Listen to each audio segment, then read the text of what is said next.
aqui. Olá pessoal, boa noite. Essa nossa sequência de live na quinta-feira que a gente está começando agora. Hoje nós vamos ter a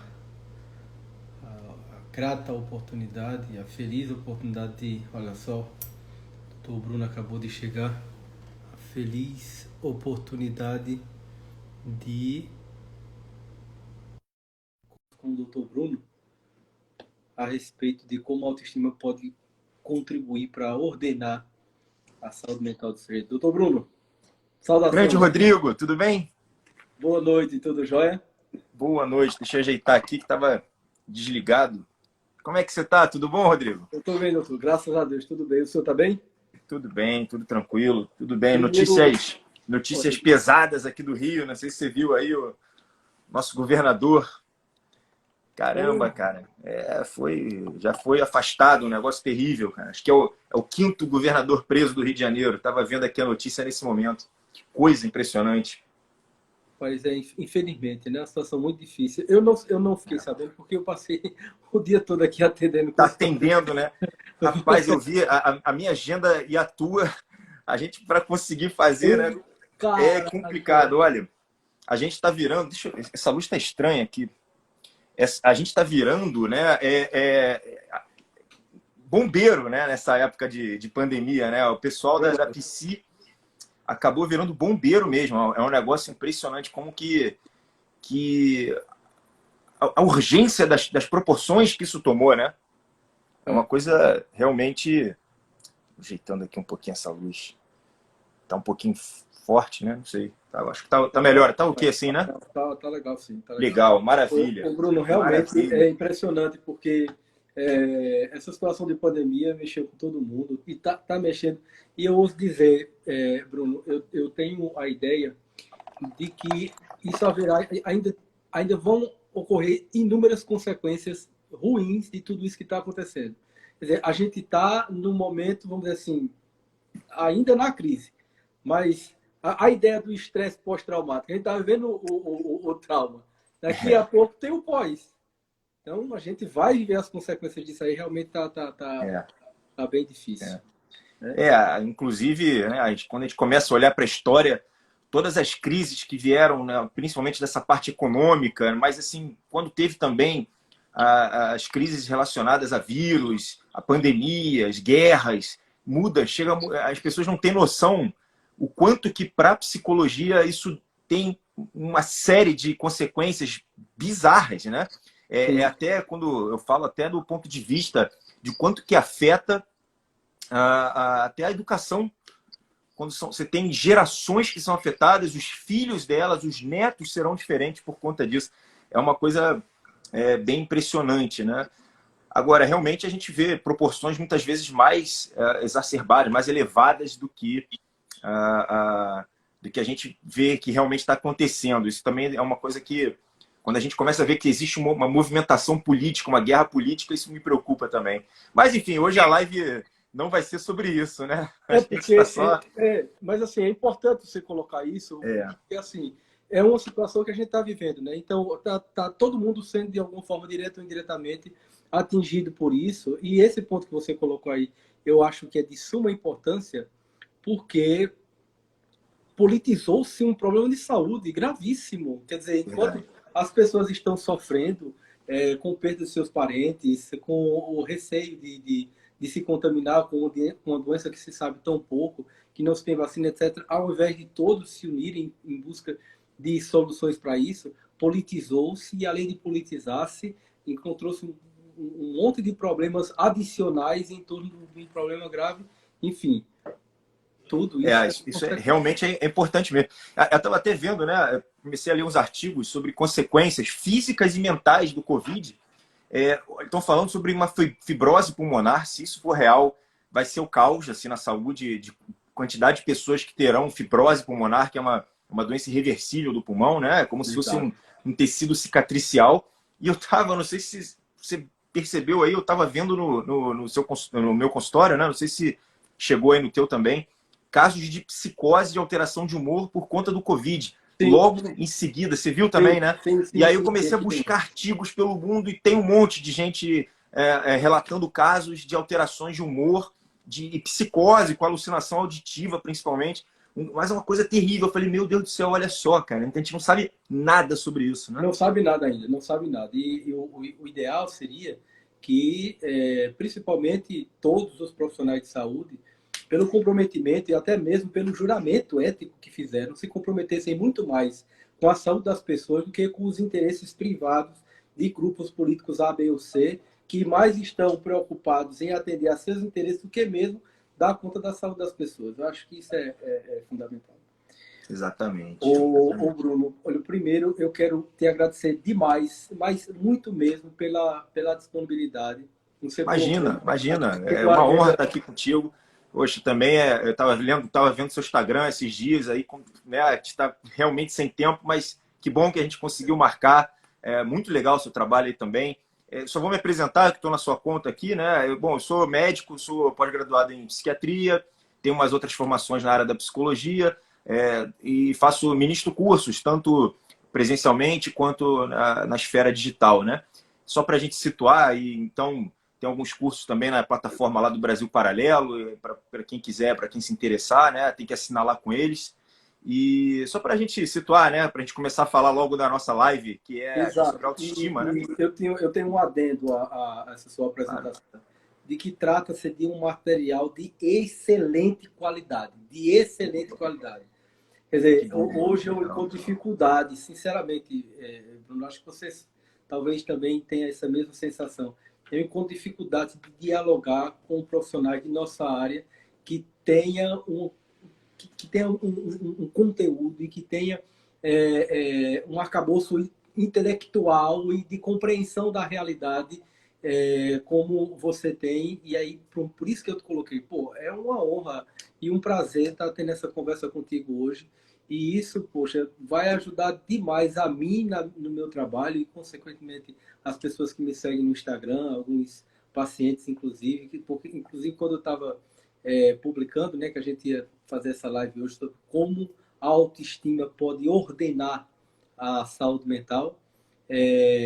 Muitos seguidores e pacientes, oh, que coisa, que legal, essa live eu não perco, tal, por conta da questão da importância tanto do tema como também da tua contribuição nessa conversa, Bruno.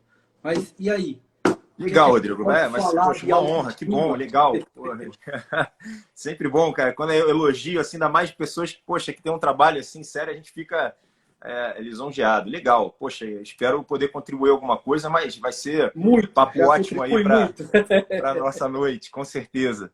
Perfeito, perfeitamente. E você preparou alguma coisa? Você pensa em algum assunto especial para a gente falar ou a gente vai Olha, livre, eu freestyle?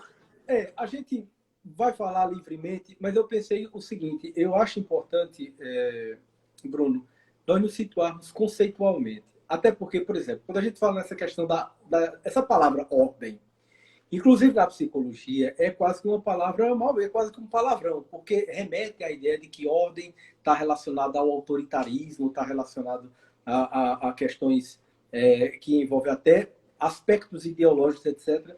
Mas a ordem é fundamental para a própria saúde mental, porque não existe saúde mental dentro de uma situação caótica ou dentro da desordem. Então, é fundamental a gente trazer a importância da questão da ordem, do ordenamento das nossas ideias, dos nossos, de todo o contexto simbólico que nós estamos inseridos, da nossa, enfim, a nossa vida como a percepção da realidade, para que a gente possa ter, obviamente, uma saúde mental rígida. E para isso, a nossa, a nossa autoestima é um parâmetro fundamental para ordenar essa nossa saúde mental. Ou seja, se a gente está falando em ordem, a gente está falando de uma relação inteligente e inteligível de ordenar, de qualificar, de organizar, de estruturar a nossa vida mental e nós somos a nossa principal referência. Por exemplo, eu vejo muita gente sofrendo quando abre o Instagram de outras pessoas e começa a se comparar. Pô, quando ela faz isso, ela está perdendo a noção de referência e ela está desordenando. E está desordenada, inclusive. Pô, aquela história, né? O jardim do vizinho é sempre melhor do que... Porque você não tem consciência do seu jardim. Então, por você não ter consciência do seu jardim, por você não ter a compreensão do seu jardim, daquilo que é seu, de que lhe é próprio, você se desordena, se desorganiza, e aí vem todos os sofrimentos psíquicos em decorrência disso. Então, eu acho que é uma conversa meio que livre, mas em cima desses três principais conceitos. O conceito de autoestima, o conceito de ordem e o conceito de saúde mental, e uma conversa nesse sentido, porque, obviamente, a gente vai ter panos para a manga para conversar um pouco sobre Legal, com sobre essa certeza. questão. Eu já penso logo, né? É uma coisa que eu estava falando, puxa, às vezes a gente vê, né, no nosso ramo, né, uma pobreza, uma escassez de alguns profissionais que vão conseguir abordar o ser humano de uma forma mais externa, né, e mais completa, evidentemente, uma coisa mais holística. E aí, uma das coisas que eu achei muito interessante, né? Por que alguém estuda psicologia? A psicologia, ela é nada mais do que o ordenamento entre duas esferas, que seria a física e a espiritual. No meio dessa... Quando a gente fala espiritual, eu sempre falo isso, né? Eu sei que o pessoal que me segue já está careca de saber, né? Que são esses valores, né? A coisa do mundo dos valores. Não tem nada de... A gente não vai falar nada sobre religião, não é isso, não. Mas o meio do caminho é a psique, né? E essa mente, ela precisa estar ordenada. E um dos elementos que seria um grande termômetro é quando você tem uma boa autoestima. Ou seja, uma estima sobre si mesmo e sobre as suas tarefas e sobre as suas execuções e as ações no mundo, né? Então, quando a gente tem esse meio de campo muito bem ordenado, é o momento que você consegue conectar essas duas esferas que são importantíssimas, né? Que faz parte de um ser humano completo, né? Então, a ordem, ela vem exatamente, teoricamente, da própria psique, que tem que ter um bom psicólogo ou um estudo da psique, que seria a psicologia, né? Então, isso é fundamental. Se você não tiver o meio de campo organizado, muito bem ordenado, você tem um ser desestruturado, você tem um ser que está contrabalanceado, ele está desequilibrado, evidentemente, né? Exato. E assim, o que você colocou aí é muito pertinente, porque a questão da dimensão espiritual do ser humano, quando inclusive ela é negada, você tem uma condição sine qua non à desordem. E, claro, sempre quando a gente fala em dimensão espiritual, eu me lembro muito do principal teórico da psicologia que trata a questão da dimensão noética, da dimensão do nous, que é Viktor Frankl, né? Viktor Frankl trabalhava muito bem essa questão da importância da espiritualidade na vida do sujeito, né? Essa condição transcendente e que está no campo dos valores e de um valor maior, de um valor que transcende, inclusive, a ordinariedade do mundo físico. Se a gente consegue fazer essa ordenação, essa hierarquização desses valores e colocar isso de modo a servir a um sentido maior e um sentido último da nossa vida, nós temos as condições fundamentais para a saúde psíquica, para a saúde mental. Caso isso não exista, nós vamos ter os sofrimentos, as desordens e o adoecimento psíquico, né?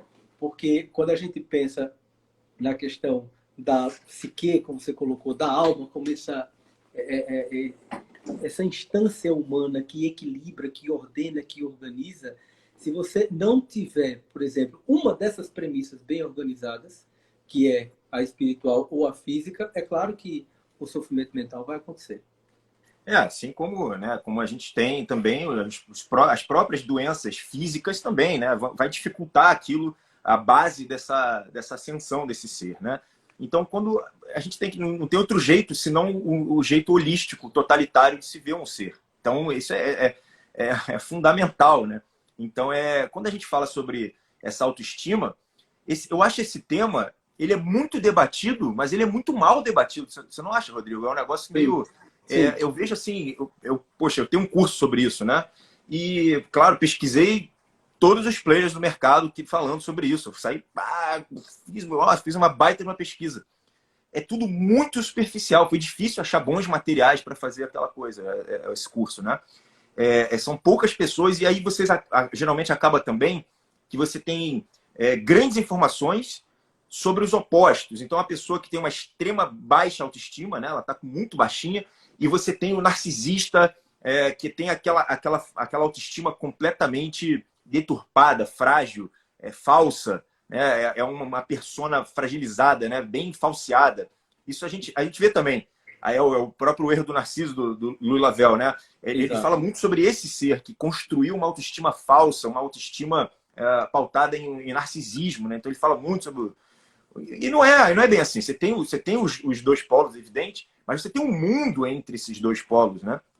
E a gente acaba confundindo alguns outros conceitos. Então, por exemplo, a autoconfiança, né? Que não é bem a estima sobre si mesmo, mas confiar nas suas próprias ações, né? Confiar nas suas próprias convicções, né? Então, quando eu falo de um ser humano convicto, e não seria agora aqui um fanático, seriam duas coisas completamente diferentes, mas Sim, quando eu falo de um convicto, é um ser humano ordenado. Ele tem a psique ordenada. Ele está tão sim, claro nesse meio de campo da sua psique que ele consegue ser um cara convicto. Ele fala, poxa, eu acho isso, né? Eu penso isso. E ele exato. tem esse pensamento claro sobre si mesmo também, né? Exato, Então, exatamente. né? Exatamente, o que seria aí sim a famosa autoestima. E os Isso. dois lados, eles acontecem. Aquela pessoa que lá nas terapias cognitivas, né, eles estão completamente fora da realidade. Eles estão olhando para si mesmos. Eles têm um erro de crença, que eles chamam, né, que é o Aaron Beck falava muito do erro de crença. Então, é aquela pessoa que olha para si mesmo e fala, eu sou um lixo, eu não presto para nada, eu errei em tudo, eu não criei nada, eu não construí nada, eu não sou bonito, eu não sou apto, eu não sou digno, né? E você tem, claro, o outro que olhou para si mesmo de uma forma muito leviana e fez ali um Dunning-Kruger, né? Falando, eu sei tudo, eu posso tudo, eu vou dar aula disso, eu vou ensinar as pessoas a fazer isso e aquilo, eu sou o cara mais bonito, né? Eu sou a mulher mais desejada da América Latina e por aí vai, né? E por aí vai. A pessoa não teve uma análise. Entra aquele. É o famoso Dunning-Kruger, né? Para quem não conhece, para quem não está familiar, né? É aquela coisa do conhecimento. Você começa, quando você tem um pouquinho de conhecimento, você acha que sabe tudo. Você entra numa arrogância, né? Esse Dunning-Kruger serve para autoestima também. Ele serve para autoestima. A pessoa que acaba falseando a sua própria autoestima, né? Ela cria um personagem e acaba se acreditando ser mais do que ela realmente é. E aí a virtude que vai alocar seria a humildade, né? A humildade própria do nome, que é a capacidade de ver a realidade. As pessoas confundem a humildade com a falsa modéstia, né? Que Exato. também é um outro erro. É um outro erro das pessoas que acham que não, você tem que se apresentar com uma falsa modéstia, né? Para você as pessoas se simpatizarem. O brasileiro adora isso, né, Rodrigo? É um negócio É, impressionante, cara. O brasileiro ama. Nossa, não, eu sou menos, né? Eu sou bem menos. Aí, nossa, esse cara assim, é esse cara humilde, assim. é humilde. E não reconhece que, inclusive, eu gosto sempre de estar buscando a etimologia das palavras. Aí uma vez eu vi a palavra humildade que vem de humus, quer dizer terra, os pés no chão, o pé na realidade. Então, você nem é mais nem é menos, você é aquilo. Acabou. E entra a coisa da convicção, né? Da convicção e da confiança. Confides, com fé, você acredita, você sabe, você pensa. Olha, eu sei do que eu sei. E sei também do que eu não sei. Isso aqui eu não sei, isso aqui eu sei. Ponto. Isso aqui eu posso, isso aqui eu não posso. Quando o sujeito diz isso, ele tem conhecimento de si. Então, a importância, inclusive, do sujeito para desenvolver essa autoestima é saber quem ele é. Nem aceitar do outro o que os outros dizem que você é, e nem também se submeter àquilo que os outros acham que você deveria ser. Então, entra então a coisa da autenticidade, né? Só que para que você possa ser autêntico, você tem que saber quem você é, e entra aí a questão da ipseidade, de ser quem é. Então, você sendo autêntico, sendo quem você é, você inclusive pode vir a ser altruísta, porque aí você vê o outro, né, não como alguém maior do que você e você menor, mas como alguém que está nas mesmas condições humanas que você e, portanto, estão lado a lado. Então, são companheiros, companes, comem do mesmo pão e na mesma mesa. E isso faz com que todos possam conviver bem. Isso, inclusive, é a ideia central do pensamento ético de Paul Ricoeur, do viver bem com e para o outro em instituições justas. Quando ele fala isso, ele fala de quê? De um sujeito integral, um sujeito inteiro, íntegro, e que ele sabe quem ele é e em sabendo que é, ele reconhece a estatura real do outro, porque ele conhece a sua própria estatura, e com isso ele vai conseguir viver bem com e para o outro. Eu penso que essas questões relacionadas à autoestima, como você colocou, quando a gente vai discutir, quando vai falar sobre autoestima, ela realmente é muito deturpada mesmo. Né? E às vezes eu fico até um pouco incomodado quando a gente vê pessoas vendendo aquela confiança total e absoluta, quase que você vai ganhar o mundo, o mundo é seu, e não sei o que. Pô. É a falta do senso de proporção da realidade, porque você esquece que as pessoas, para se conhecerem, têm que conhecer suas potencialidades e seus limites. Até para que ela possa avançar nas suas potencialidades, não é que estão os limites dela. Ter autoestima, inclusive, é saber quais são os seus limites, porque aí você reconhece eles. Não para se submeter a esses limites, mas para entendê-los e procurar trabalhá-los e superá-los, porque esse é o trabalho constante dentro da clínica. Na maioria das vezes, nós recebemos pacientes aqui que eles estão de alguma forma, com a sua autoestima atingida, deficitária, de alguma forma não está bem, ele não está legal. E fazer esse trabalho de autoestima é um dos primeiros passos. Esse trabalho de autorreconhecimento, de autopercepção. E aí, a partir disso, ele tem como ordenar e se organizar e aí dizer, olha, eu não sou esse lixo que eu achava que era. Eu não sou essa pessoa tão vil e absurda, mas eu também não sou o último biscoito do pacote. Eu também não sou. Eu não sou a última coca. Quer dizer, eu não sou o copo gelado de água no deserto. Eu sou alguém que tem suas limitações, suas potencialidades. Eu reconheço isso, eu reconheço aquilo. Então, só para encerrar minha fala, que eu estou falando muito, passar a bola para você. Imagina. Eu lembrei aqui uma vez quando o professor Olavo Carvalho falou sobre a questão da profundidade do ato de confissão.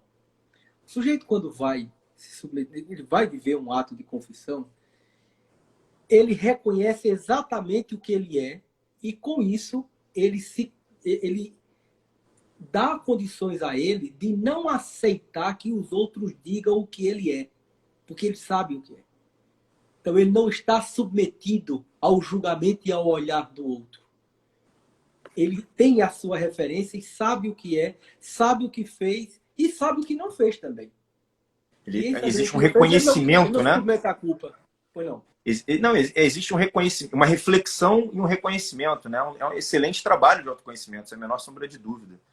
Sem a menor sombra de dúvida. A Michelinha, né? É minha amiga, doutora Michele, ela perguntou assim, então, existe um acolhimento, né, de quem nós realmente somos?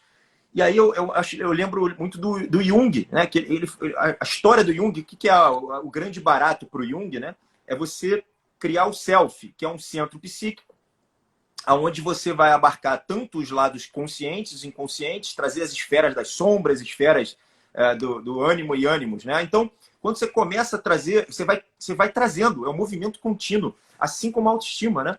A autoestima, ela é nada mais do que uma descrição de gostar da sua própria biografia. Então, ela está em constante movimento. Eu acho que é uma coisa que é interessante, que a gente deixa bem claro nessa live, que ela não é algo que um jovem, por exemplo, ele vai ter de uma forma sólida. Por quê? Porque ele não fez, ele não teve tempo ainda de fazer, de se testar, de se colocar à prova. Ele sequer tem uma obra ainda. Exatamente. O que ele pode falar é o seguinte, olha, eu estou começando uma obra agora e eu estou muito feliz comigo mesmo por isso. Né? Legal, show, é o que eu preciso. Né? Não preciso muito além disso. Agora, saiba que você vai enfrentar trocentos inimigos aí no meio do caminho, você vai falhar, você vai perder várias batalhas, você vai sangrar no meio do caminho. Né? Assim é a jornada do herói, que é o arquétipo fundamental da psicologia, que é esse desenvolvimento dessa biografia, onde a pessoa vai falando, puxa vida, caramba, eu ganhei mais uma batalha, né? Ou então eu perdi a batalha, mas isso também foi bom, porque agora eu tenho um limite, eu sei para onde pelo menos eu não ir, né? Então já tem algo aí que já vai definindo o meu ser e vai criando esse self no meio do caminho, né? a gente vai invalidando as personas, né? A forma que a gente se apresenta para o mundo, a gente vai começando a contrabalancear aquilo. Esse é o processo. Esse é o processo. E realmente, no final das contas, você vai vendo que existe um respeito maior, que é uma virtude aristotélica, né? É o respeito sobre si mesmo, que também é um elemento da autoestima no final das contas. Exato. Também é você começa a falar, puxa vida, olha, eu aqui é demais, aqui é de menos, né? Aqui eu consigo, aqui eu sou bom. Isso aqui eu já vim de fábrica, eu tenho uma virtude aqui que é fixa em mim, né? E tem outras que eu preciso trabalhar. E no final das contas você vai criando essa biografia e você vai tendo uma afinidade com ela. Né? É uma afetividade, ou seja, ela de alguma forma ela te afeta. A afetividade, de afetar, né? Fala, poxa, eu sou afetado positivamente por essa minha biografia, sem que isso se torne, evidentemente, um orgulho supremo, mas algo que seja viável. Agora, quando a pessoa chega no seu consultório, né, nitidamente com uma baixa autoestima, a gente está falando que a gente percebe que existe um tônus mínimo de autoestima, né?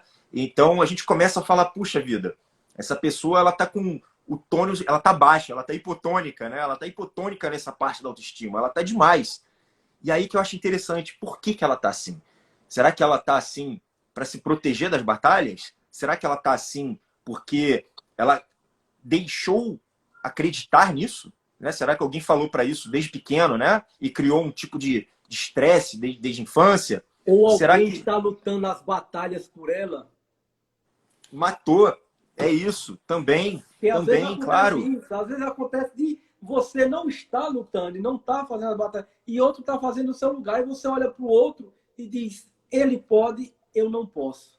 Porque Que ele bate luta no meu exatamente lugar. com o que a gente falou lá no início da live sobre as consequências até mesmo das gerações, né? Então a gente tem uma geração dos pais que estão hoje, se eu não me engano, são os Y, né? Agora eu esqueci o nome, mas acho que são os Y, né? Que dão que dão filhos para os millennials, e esses millennials podem tudo, eles querem a felicidade dos millennials a qualquer custo, a ponto de não deixarem que eles confrontem a própria frustração. Então, é exatamente o que você falou, né?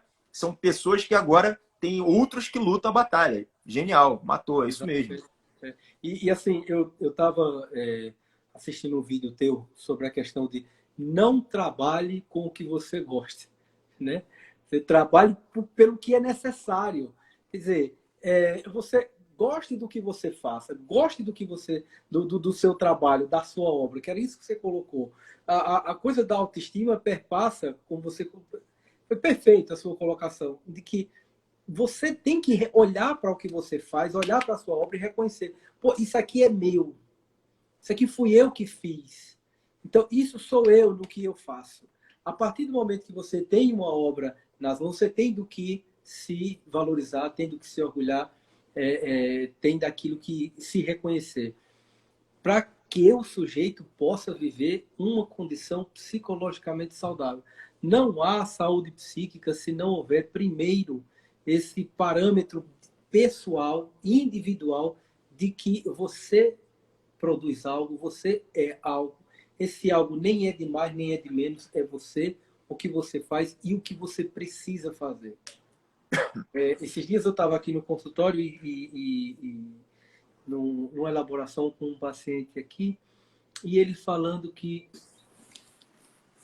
tinha dificuldades de sentir prazer com o que fazia, mas fazia.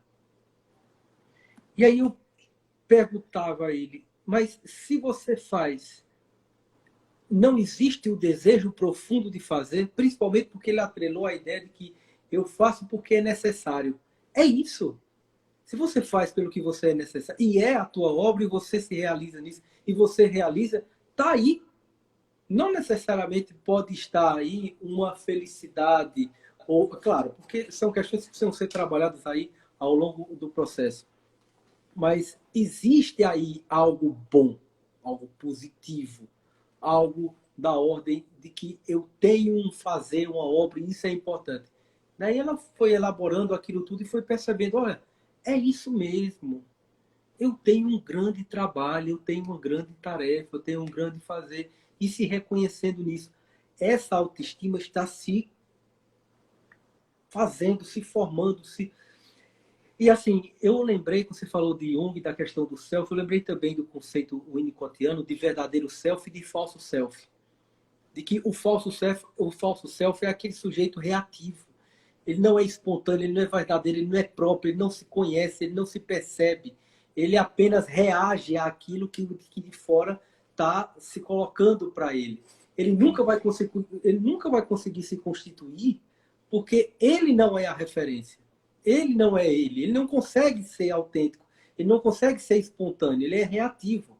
E é por isso que os grandes casos de personalidade antissocial vêm exatamente de uma situação de privação, e essa privação é a privação exatamente dessa espontaneidade, e da privação surge a delinquência, oriunda inclusive de um falso self. Então, por isso que muitas vezes você tem o narcisismo destrutivo, que ele usa isso, inclusive, esse narcisismo, para destruir os outros. Ele pega toda aquela violência, aquela agressividade reprimida e deságua sobre outra pessoa. Não só ela está em sofrimento psíquico, como ela também promove e é responsável pela promoção do sofrimento psíquico. Não, é exatamente isso, né? Quando eu penso quando a pessoa cria uma persona para lidar com o mundo, muitas vezes essa persona, muitas vezes mal adaptada mesmo, né?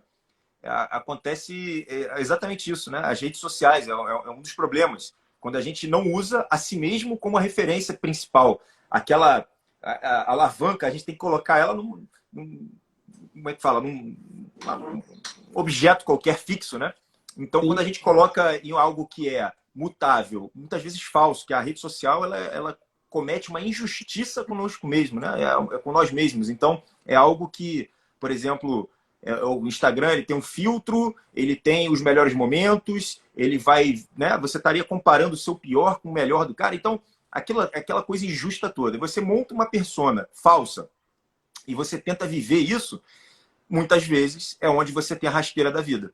A rasteira da vida seria o seu inconsciente falando, olha, mensagem para você, para de fazer isso, cara. Né? Então ele entra com uma depressão, ele entra com uma ansiedade, ele entra com uma angústia, ele entra com, né, algum problema de sofrimento que seria mais ou menos igual ao corpo físico. Olha, estou correndo lá 40 quilômetros, começo a ter uma tendinite.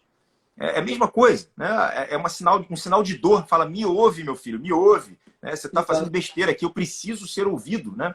Então, é exatamente quando é a dor do inconsciente. Ele vem te dar uma rasteira. Acontece alguma coisa, não sabe nem de onde que veio aquilo. Né? Bruno, você falando isso, assim, e falou até da tendinite, né? Eu estava conversando com o meu personal, eu estou usando muito elementos aqui do meu treino o personal na clínica também. Você falou uma tendinite, né? A tendinite acontece só quando você tem um trauma, quando você submete aquela parte do corpo a um peso, a um desgaste que ele não suporta, ele rompe. Quer dizer, você se submete à imagem que se quer criar de você ou você quer criar, que não é a que corresponde a você, e simplesmente aquilo é pesado, é um peso, você tem que sustentar aquilo, e você tem trauma, você rompe aquilo ali. Né? Eu lembrei agora de uma fábula de La Fontaine, a fábula do sapo e do boi. Né? O sapo estava lá na beira da lagoa, tomando água e se refrescando e tal. De repente chega um boi. O boi chega do lado dele. E aí olha para o boi assim e começa a inchar, vai ficar do tamanho do boi para tentar de alguma forma intimidar o boi e começa a inchar e pum, explode.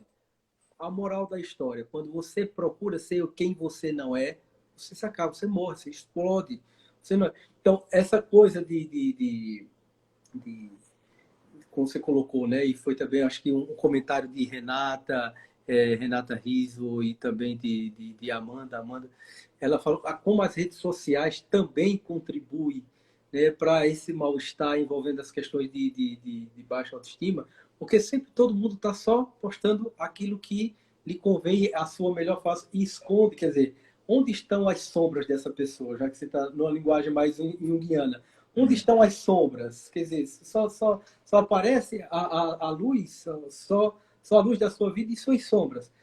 E todos nós temos nossa sombra.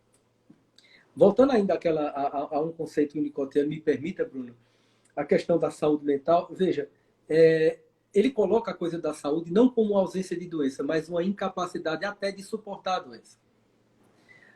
De suportar o sofrimento. nós passamos por pequenas lesões, pequenos traumas, pequenas frustrações no nosso cotidiano, que essas pequenas lesões vão nos ajudando, esses pequenos traumas vão nos ajudando a criar uma resistência, uma robustez, uma musculatura psíquica que faz com que a gente amadureça. Quando a gente não consegue suportar determinadas coisas, é que vem o sofrimento. E muitas vezes, a gente, em não tendo uma autoestima devidamente organizada, ordenada, que nem é de mais, nem é de menos, nem é aquele narcisismo destrutivo, nem achar que você não é nada, você consegue suportar isso. Mas quando você não tem, realmente você não consegue. Então aí vem o adoecimento. Portanto, a importância de a gente ter um conhecimento real, as questões relacionadas a nós mesmos, para que a gente possa criar uma autoestima suficiente para ordenar a nossa saúde mental. Nessa situação toda que a gente está vivendo de pandemia, voltando, né, que a gente, vez ou outra, tem que tratar sobre esse assunto, a gente vê como as pessoas estão em sofrimento e como elas estão despreparadas para lidar com a situação, a ponto de se deixarem levar por uma avalanche de desinformação em função desse problema, e está todo mundo aí em pânico.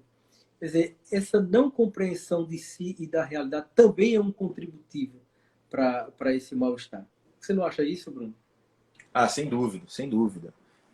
Bom, para quem não se conhece, para quem não tem um mínimo de discernimento, até mesmo daquela coisa que você está falando sobre um senso do dever, né? O rapaz que você falou, né, que tinha um bom senso de dever, né? Ele falou, olha, eu não estou muito feliz com a minha profissão, mas eu tenho um senso de dever. E quando ele, pelo menos ele tem isso, pelo menos, já é bastante, né? Então, algo que ele possa se apegar.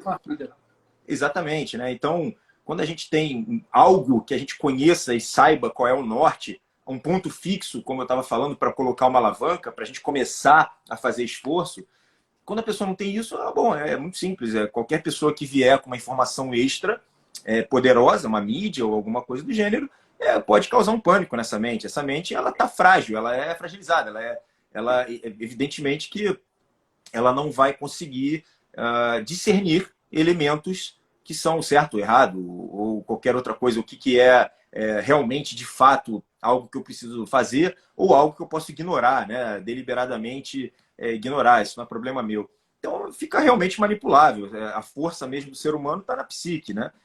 Inclusive, até para doutrinar, para você exercitar um corpo. Você precisa de uma psique. Os atletas hoje treinam essa parte bem forte, sim, né? Sim, sim. Eu lembrei de uma historinha que você estava falando sobre o senso de dever junto com a autoestima. Eu lembrei daquele aquele desenho lá dos anos 80, do Caverna do Dragão, né?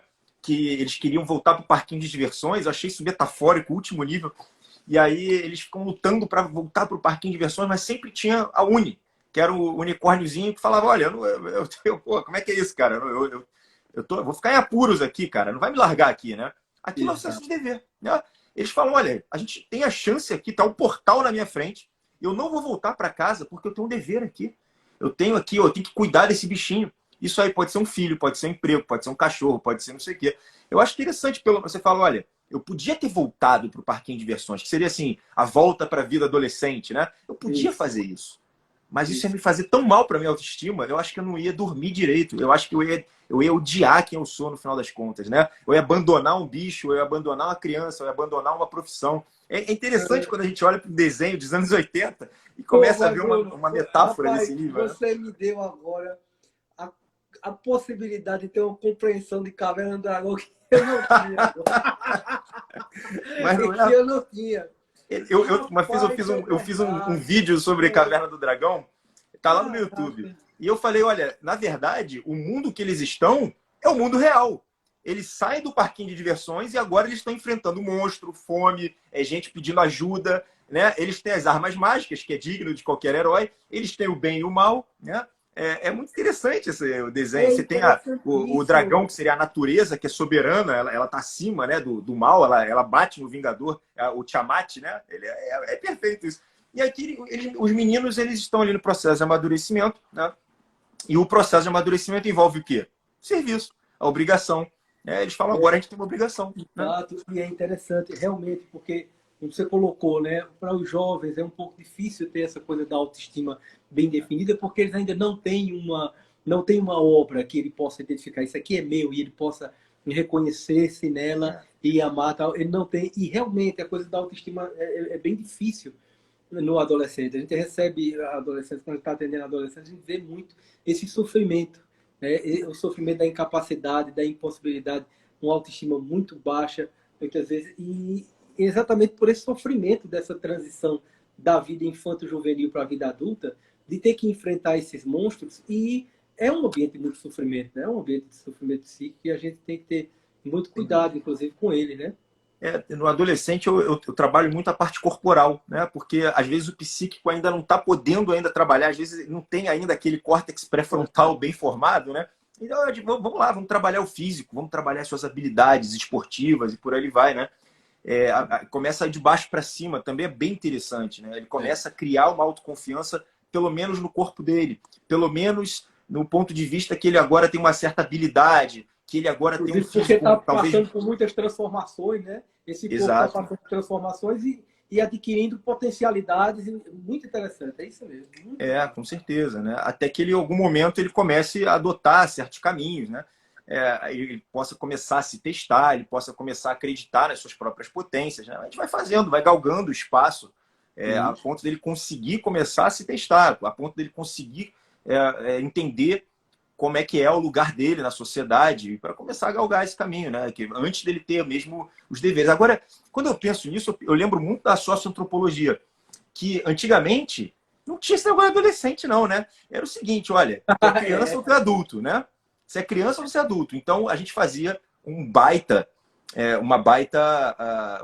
que fala? Um rito de passagem, né? Então, você fazia um rito de passagem. Olha, é o seguinte, acabou essa história de você ficar agora criancinha, né? No mundo da mamãe, sendo acolhida pelas mulheres do grupo, e agora, se você for menino, você vai para o grupo dos homens e você vai ser testado como tal, né? Então, existia um rito que, a partir daquela noite, não deixava mais dúvida naquela criança, né? Ela fala, agora eu sou útil, agora eu eu já passei no teste, né? Muitas vezes eram testes difíceis.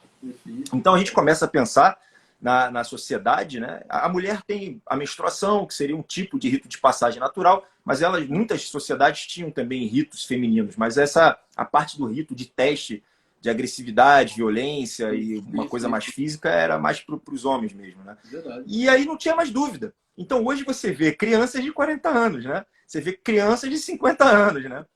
Ele não passou pelo rito, ele não sabe muito bem o que ele tem que fazer. Ele fala, olha, meu pai está me deixando dinheiro aqui, eu tenho uma herança, então, olha, acho que eu posso ficar aqui. Agora imagina a autoestima dessa criança de 40 anos. Imagina. É verdade. Né? Eu lembrei do filme 300, né? Quando o Leônidas, adolescente, o pai dele entrega uma lança, um escudo, depois que ele passou pela preparação, que era o que acontecia com todo adolescente, com toda criança espartana, depois de passar pela formação militar. Ó, tu tem aqui um escudo e tem uma lança e vai buscar um lobo, um leão, um urso. Se tu chegar aqui com ele, tu é recebido, reconhecido, e tu é um homem, tu é um guerreiro. Se tu ficar lá na selva, tu vai ficar para lá, ninguém vai te buscar não, tu vai morrer, tu vai ficar lá. A vida é assim, né?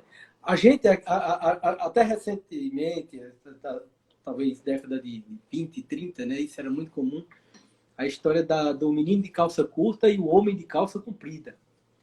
E que um dos ritos de passagem, não sei se você conhece isso, Bruno, mas, assim, um dos ritos de passagem para que esse menino fosse homem era ganhar uma calça comprida dos pais. E então, quando quando ganhava a calça comprida, ele deixava de ser menino e passava a ser homem. E assumia as responsabilidades de homem. Ele agora é um homem, né? Tem até uma música do Luiz Gonzaga, eu não tinha nem 10 anos, minha mãe veio falar. Me pôs calça de homem e me disse, vai meu filho, vai trabalhar. Desde então que eu toco e canto, no meu fole a me ajudar, no baião. Aí tem o resto da poesia, mas veja. Pô, legal. Eu não tinha nem 10 anos, minha mãe veio me falar, me pôs calça de homem e me disse, vai meu filho, vai trabalhar. Quer dizer, nesse momento ele se reconhece como homem, ele deixa de ser uma criança, ele é um homem. E ele começa a se desenvolver, e aí sim, ele pode começar a trabalhar uma autoestima, porque ele diz, eu sou alguém. O problema do adolescente é isso, é que ele não é nada. ele nem é adulto o suficiente para fazer coisa de adulto, nem é criança mais o suficiente para fazer coisa. Então ele é o quê? Ele não é nada. Ele nem é criança e nem é adulto. Então ele fica ali num limbo, num desamparo, e você não dá responsabilidade. Uma coisa que eu aprendi desde muito pequeno, a ideia de que você nunca pode chamar alguém de irresponsável sem que você confira a ele uma responsabilidade. Você o confere a responsabilidade. Se ele não cumprir com o dever, ele é um irresponsável. Mas antes, ele tem que ter uma... E muitas vezes os pais não conduzem os filhos a assumir responsabilidades. É verdade. Assumir acordos, contratos, responsabilidades. Quer dizer, tudo isso é uma dificuldade que ele vive. E a gente precisa, de fato, colocar um limite. Olha, você não é mais criança, é adulto. Então vamos fazer coisa de adulto. E as coisas de adultos são responsabilidade, não são as inconsequências e os excessos que muitos adultos cometem, mas aquilo que é da ordem da responsabilidade e do dever que ele tem que aprender a cumprir. Então, foi fantástico você colocar essa coisa da autoestima no universo da adolescência, porque é um dos momentos mais difíceis e críticos hoje. Se eu pudesse... um ex-aluno meu, e inclusive integrante do Instituto Borborema, que é Caio Peroso, ele diz assim: bons os tempos em que só existiam meninos e homens, e que não existia essa coisa da adolescência, que realmente é perturbador. Antigamente não tinha mesmo. Agora, eu penso também, né, que como terapeutas que somos, né, enfim, eu fico pensando também na psicologia coletiva. Quando eu olho para a sociedade, né, existe uma valorização exacerbada de certos pontos, né, que a gente também não tem como... Eu sei que dá vontade de fazer isso, essa coisa, a psicologia humanista, né, falar, olha, a responsabilidade é sempre só nossa. Eu sou muito assim, eu realmente acredito na força do indivíduo. No entanto, eu não posso deixar de observar, né, e ignorar o quanto que a sociedade, por exemplo, valoriza uma pessoa que muitas vezes, desculpa a palavra, mas é um idiota completo, é um retardado mental, tá lá na televisão falando um bando de besteira, e esse cara vira bilionário, esse cara vira deputado, esse cara vira não sei o quê. Cara, é um negócio de louco, né? A gente olha e fala, puxa vida, como é que pode uma pessoa ter esse tipo de valor, né? Muitas vezes, olha, quando a gente era criança, a gente viu pessoas ficarem muito famosos por causa do rebolado da bunda, né? Um negócio assim, impressionante. Eu ficava, pô, não é possível. Hoje em dia eu olho e falo, cara, não é possível, cara. É uma coisa impressionante como que a gente pega certos elementos e a gente joga lá em cima e fala, esse é o ápice da nossa sociedade. É isso que valorizamos, né? Então, quando a gente pega e fala assim, olha, coletivamente, a mensagem que nós estamos passando para os jovens, ela é péssima. Ela é péssima. O que a gente valoriza na nossa sociedade é péssimo, né? Então é evidente que o que a gente está fazendo é cultivar grandes cânceres na nossa vida, né? Na nossa sociedade. É isso que a gente está fazendo. A gente, em um momento, chegou, agora que está começando a vir movimentos que eram graças à rede social, né? Graças à rede social, que antigamente não tinha como a gente unir certas pessoas, não tinha, essas pessoas estavam escondidas, né, em livros e apartamentos e isoladas, espalhadas pelo mundo, né? Então, agora que a gente consegue unir, fazer um micro movimento ridículo e ínfimo de dizer que agora a gente pode criticar as pessoas. Agora a gente pode falar, olha, realmente deveria ter outro tipo de valor. Realmente a gente poderia ver algo que chamasse mais atenção e que a gente pudesse vir a evitar baixos pagamentos para determinadas profissões. A gente poderia ampliar a voz de certas pessoas. A gente poderia... É uma série de medidas que a gente poderia tomar para evitar que essa sociedade siga um fluxo patológico, né? De valorização, por exemplo, do que a gente estava falando, né? A vida do Instagrammer, né? A vida do cara que está postando fotos e logo em seguida a gente tem agora alguns que já fizeram isso, já ficaram ricos, milionários, né? Agora eles falam, olha, era tudo falso, gente. Na verdade, eu tentei suicídio logo em seguida. Olha, aquilo ali eu fiz isso e logo em seguida eu estava no psiquiatra tomando injeção e fui internado. Isso a gente percebe, hoje a gente já sabe disso, mas são pontos isolados, né? Então, o que eu quero dizer? Eu sei que a gente tem a estrutura individual do ser bem deturpada, né? E é fácil até de deturpar, porque simplesmente a gente não fala sobre o ordenamento psíquico, a gente não fala, a gente não toca esse assunto devia ser ensinado em escola, né? Agora, a gente tem o inconsciente coletivo, ou, enfim, uma psicologia coletiva completamente deturpada e levando as pessoas para um fluxo patológico, né? Eu pensei aqui uma coisa, Bruno. O tamanho do trabalho que a gente tem. Não, não. Infinito. É infinito. É um trabalho hercúleo que a gente tem o dever. Hercúleo, olha só, Hercúleo, pergunta para qualquer jovem, qual é o seu herói? Você falou, trabalho Hercúleo, Hércules, olha, excelente. Você vai lá na Grécia Antiga, vai ter uma baita de uma estátua do Hércules. Não tem, a gente não tem um herói.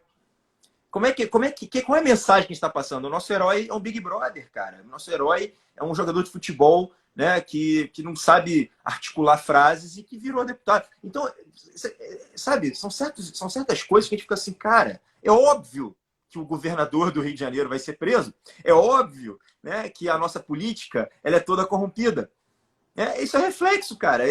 Não tem muito para onde fugir. Né? Da onde que vocês acharam que ia acontecer? Você não tem um herói, uma pessoa que possa inspirar um caminho. Né? Você não tem. Você tem hoje pais tímidos que estão num processo ali de não conseguem nem lidar com os próprios problemas, aí agora fazem um tipo de amizade com os filhos e permitem tudo. Então, a gente vai unindo os pontos, você fala, cara, não sei nem por onde começar. Né? Pois é. Eu não sei nem por onde começar. É sistemático. Exatamente, é sistemático. Exatamente. Pois é, e eu pensando aqui o seguinte, você inclusive tem trabalhos junto com o pessoal do Brasil Paralelo, o trabalho fantástico que aqueles rapazes têm feito em resgatar, por exemplo, essa figura dos heróis nacionais, que são tão vilipendiadas ao longo desses anos. Então, um trabalho muito bom, que muito pouco... Claro, muita gente já conhece, graças às redes sociais, como você coloca, mas a necessidade de muitas outras pessoas conhecerem. Porque esses heróis, muitas vezes, eles substituem, assim como foram em tantas grandes outras civilizações, eles acabam substituindo algumas figuras paternas fragilizadas. Até Maria Soares perguntou aqui, o que é que vocês pensam sobre esses homens? Ela colocou esses homens que foram criados nesse regime, que hoje são os pais dessa nova geração que tanto é taxado de Nutella, né? O que aconteceu com esses pais? Esse modelo serviu? Bem, olha para a realidade e responde. A verdade é que sim. Isso aí, né, é reflexo de uma inconsciência, né? Eles também são vítimas de uma certa forma, né? Não dá para a gente apontar, não é bem assim, né? A gente teve um evento gigante, é por isso que eu estou tão preocupado. Eu e o Rodrigo, a gente começou a live falando sobre as preocupações, rapidamente, né? Foi só para abertura de live, sobre as preocupações e os reflexos do Covid. Eu sei que tem gente que está, eu sei, olha, isso pode não ser tão sério. Pode, realmente. Mas essa geração que criou Nutella, eles são filhos de pós-guerra. Então você imagina a dureza dos pais dele, como é que não foram, né? Uma coisa bem sobrevivência, dureza, crise, né? E por outro lado, eles pegaram um período de bonança que a gente não teve isso. Eles tiveram um boom econômico, assim, estapafúrdio. O negócio foi um boom econômico que era fácil. Era uma época do Rio de Janeiro que sobrava emprego. Você escolhia os empregos aqui, eram bons empregos. Estava chegando, começou a chegar a multinacional, chegaram as grandes estatais, né? Então, sobrava emprego nessa época, era uma coisa impressionante, né? Não tinha, a crise não tinha crise. Comparado ao que tem hoje, você tem pessoas se estapeando, mais um motivo para ter uma baixa autoestima, a competitividade do mercado por conta de certos elementos, que é, enfim, densidade demográfica e por aí vai, né? Densidade populacional. Mas quando a gente pensa, eles também são vítimas, mas sempre é vítima da inconsciência. São pessoas que não pararam, não refletiram para conseguir olhar exatamente qual é o trabalho, a vocação a ser feita, né? Exato, mas a partir do momento que tomam consciência disso, tem o dever e a responsabilidade de mudar. Isso é fundamental. Claro, é necessário se fazer todo um trabalho, é necessário um trabalho difícil, um trabalho que dói muitas vezes, porque foi uma outra coisa, outro trabalho importante que eu vi teu, da importância de desaprender coisas.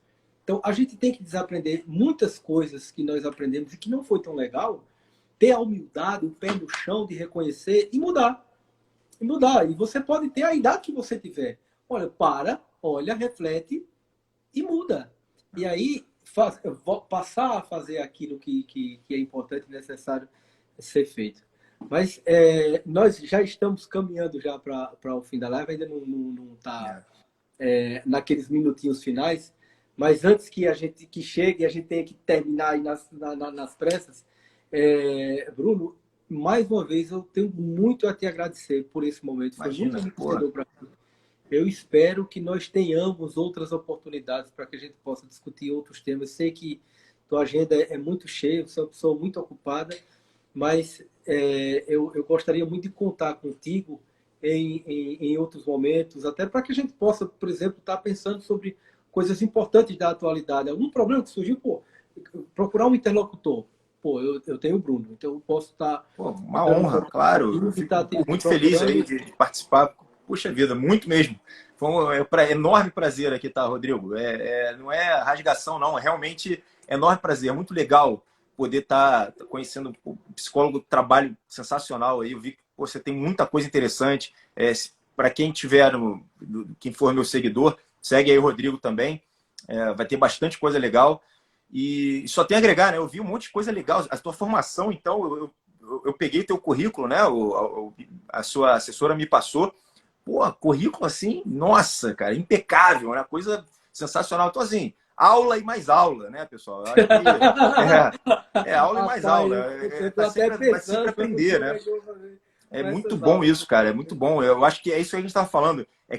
É a criação de células, né? Eu também não estou aqui falando que as pessoas têm que falar assim, olha, a vida tem que ser dura. Para com isso. Não é por aí, né? A vida tem que ser só porrada, só batalha. Não é bem assim, cara. Não é bem assim. É que faz parte da realidade um elemento beligerante da vida, né? Eu acho que, se eu não me engano, o Marco Aurélio que fala a vida se parece mais com uma guerra do que com uma dança, né? Porque realmente as batalhas elas vão acontecer, meu filho. Não tem jeito, né? Não tem absolutamente jeito nenhum. Então, aprende logo isso quanto antes. Agora, também não é para... Se o tempo está ficando mais fácil, dá para você dançar um pouquinho também, né? A gente tem que saber esse equilíbrio, né? Isso também vai te ajudar na autoestima. É claro que você só ficar olhando a vida com o amargor da batalha, do sangue, realmente não é para todo mundo isso, né? Não é para todo mundo. Agora, existe um elemento correto, que é o que a gente falou sobre a instalação de realidade, o próprio dos estoicos, né? Que é uma coisa que, basicamente, o que os estoicos querem? Eles querem realidade, meu filho. Eu quero saber quem eu sou e como é que é esse mundo, né? Não pode ser mais amargo e não pode ser mais ameno do que realmente é. Então, o trabalho é longuíssimo, né? Muitas vezes é eterno, de você ficar concentrando ali no meio, equilibrando ali esse meio, né? Bruno, você tocou num ponto importante. Já no finalzinho da aula, e você traz uma coisa dessa. Da aula não, o ato fácil da aula. Você fala de aula. Oi, travou aqui. Nossa live, mas olha só. Voltou. Os estoicos, eles são fantásticos. Olha quanto Sêneca escreveu aquele sobre a tranquilidade da alma. É exatamente isso, é o equilíbrio. A alma, ela precisa estar nesse equilíbrio de que a vida não é uma guerra, mas se parece com a guerra e pode-se viver também experiências de paz. Dá outra live falar sobre os estoicistas. Vamos fazer, claro. Dá outra live falar sobre os estoicistas. Com certeza, mas agora, legal. Realmente só está faltando 1 minuto e 36 segundos. Vamos finalizar, tá ótimo. Vamos muito obrigado. Aí, né? 1 minuto tá ótimo para finalizar. Prazerzão. Grande abraço, Rodrigo. Nos vemos aí na próxima. Tchau, tchau. Tchau, tchau.